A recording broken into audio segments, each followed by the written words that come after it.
He is shocking everyone. Not only is Kyle Schwarber continuing to pull his weight as one of the most important players on this Phillies team, but he is staking his claim for why he deserves to be the National League MVP. Yes, the numbers, the stats, the production is getting that absurd for Kyle Schwarber, and boy, is this man going to get paid after the season. It just better be right here in Philadelphia. I do want to wax poetically a bit, reflect on Kyle Schwarber and his absolutely dominant run that he has been on. Got a couple cool stats that I do want to highlight for how incredible this season has been. I don't think it is to this point until I fully recognized and appreciated the level that this man is producing at. Yes, we know that Kyle Schwarber is this dude, that he has been this guy for the entirety of his Phillies tenure, but boy, has he taken things up a notch this year. There's going to be some pretty tough conversations at the end of the year. I do not think that there is a way that the Phillies allow this man to walk for free. I do think that Dave Dombrowski did roll the dice here, saying we'll allow you to set your market, play yourself into whatever your contract value is, and Kyle Schwarber is going to be the guy reaping the benefits of that little deal that did go down. But ultimately, do want to reflect on exactly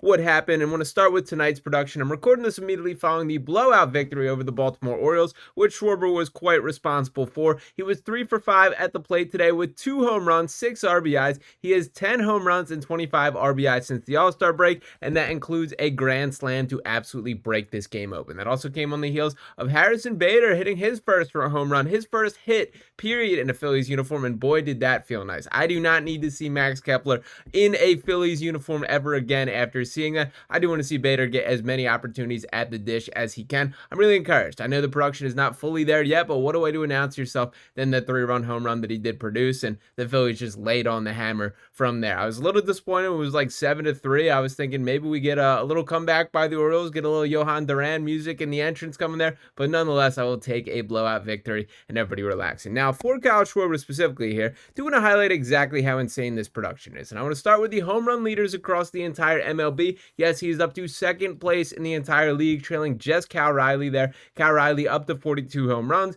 Kyle up to 40 there, Shohei Ohtani right behind him with 38, and of course Aaron Judge and Eugenio Suarez, who's a guy we talked plenty about ahead of the deadline, ultimately landed on the Seattle Mariners there, but that is the top dogs. And for a Phillies team which largely has been starved of home run production and power numbers there, this is such a need for this Phillies team. But to put it in a frame for historically, the context of how impressive this is, we're talking about Kyle Schwarber with the most home runs in Phillies history through the first 112 games, directly tied with Ryan Howard for the most in franchise. And not only this, he topped it later in the game. He's now with 40, so snap this record as well. On top of that, this is his third 40th home run game with the Phillies. He joins Mike Schmidt and Ryan Howard as the only Phillies sluggers to have 3 or more 40-plus homer seasons in franchise history. Pretty special stuff there. And an even more shocking stat here is I did want to pull up here that Kyle Schwarber, since joining the Phillies, he had 46 home runs in 2022, 47 home runs in 2023, 38 in 2024, and then this being sent out before the game with 38, he has cracked 40 there. He's the first player in MLB history to hit at least 38 home runs in his first 4 seasons with any team. Read that again. Truly unbelievable. Kind of impressive stuff there. That's obviously a pretty niche and unique stat is what that is saying there, is Schwarber's a guy who came to Philadelphia and then produced 4 consecutive 38-plus home run seasons. It is rare that a player of that caliber even moves teams in the first place, particularly in baseball where we see these 10-year contracts, 15-year contracts for these top dogs. That kind of has never been the story of Kyle Schwarber. That to some regard, this dude has continued to be an underdog through his career. Let's not forget that he started his career as a catcher here, and I did see, for whatever reason, a couple highlights of him behind the dish in a Cubs uniform pop on my feed the other day. Still got it. Now, obviously, he traveled and has been a little bit of a left fielder for stretches here and has done that in short doses for this Phillies team this season, but designated hitter is where he's going to make his money. Now, speaking of that money here, we do have Kyle coming into the last year of his contract, so he will be a free agent at the conclusion of this year. I was kind of surprised when referencing his spot track kind of history here. Not a guy who's made quite the caliber of money that I honestly was under the impression of, but this is his biggest contract of his career, a 4-year, $79 million deal. Don't get me wrong, that is plenty of money, but when you look around Major League Baseball, some of the lucrative deals that are being signed, Juan Soto for 760 whatever million was the case last year, Kyle Schwarber is going to want a bag this year, and the Phillies better be the team that brings it to him. It is not coincidental that this organization has begun winning deep into playoffs since Kyle Schwarber has been a part of this picture, and everything in the Phillies lineup just makes so much more sense because he's there. And not only is this a guy that just pulls his weight to the fullest extent of that definition there, but he does it in malleable ways. You want him to bat leadoff, he will do it. He will hit you his solo shots. He will work walks and get on base to start up a little bit of rally there. You want him to bat cleanup, to mash home runs and hit grand slams as he did tonight, he absolutely will do that. If it's second in the order, third, you ask Kyle Schwarber what he wants or what you want him to do, and he will deliver on that. He has not complained about being forced to get back in the outfield for stretches. And I am curious that I do not think this is anything to worry about for this season, but if we are to look ahead of the future, if Bryce Harper, if that wrist issue or something pops up again, that's at least a nice level of flexibility that you do have. Now, I do think that this Phillies lineup and roster at its most maximized here does not involve Kyle Schwarber fielding, that we know he tries, he competes, he does his best out there, but I don't think he is confusing anyone for a Gold Glover when he is in the field for the stretch, but that is not why he is going to get paid the big bucks here. It is because of that power at the plate. And to reflect on this as a whole, these stats not fully in for tonight, as obviously there are 6 more RBIs and 2 more home runs that should be on top of this, but reflect on the season as a whole coming into tonight's game, that Kyle Schwarber with 38 home runs, 88 RBIs, a .379 on-base percentage there, has walked 74 times across his 410 at-bats, also 104 hits on this, 10 stolen bases, which is pretty wild there, 131 strikeouts, a .578 slugging percentage there, and the point that I wanted to really hit home with Schwarber here is it's just so necessary for that being that caliber of power bat in this Phillies lineup. When you have a guy like Bryce Harper, who certainly can hit for power, no doubt about it, and by the way, another guy that pulled over the fence today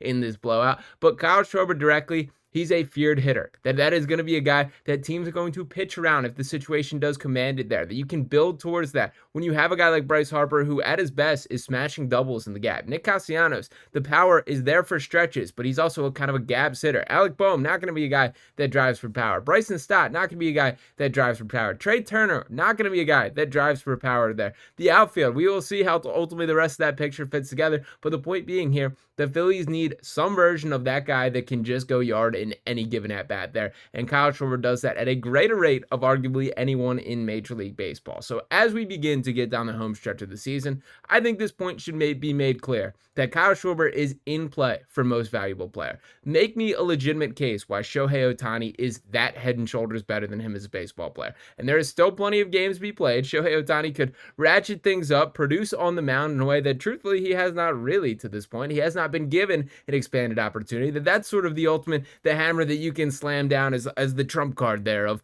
Shohei Ohtani pitches and hits. That's why he's most valuable. I can hear you out on that to an extent, but if that is not happening, if Shohei is being a designated hitter in the same way that Kyle Schwarber is for the vast majority of the season, we got to have this conversation eye to eye, and I'm ready to start having those talks right there. So to this point, Kyle has climbed to second in National League MVP odds. I'm ready to start building some momentum. I think this dude deserves it. I do think that he's producing as well as we could possibly hope for. And again, he is going to be the one reaping the benefits here as the price is only getting higher. But nonetheless, that is a story for another day. We will worry about that this offseason. And if they go and win a World Series on the back of Kyle Schwarber, you can sign him that John Middleton's entire inheritance. I don't think any one of us are going to care about what that specific dollar figure is, but we got a while until we get there. For Kyle, he should not be in a rush. This man could bang 60 home runs this year, and all of a sudden that price continues to skyrocket. So I don't expect there's any extension talks before the end of the season, but for the time being, let's sit back, relax, and recognize that we're watching one of the best hitters in all of baseball right now.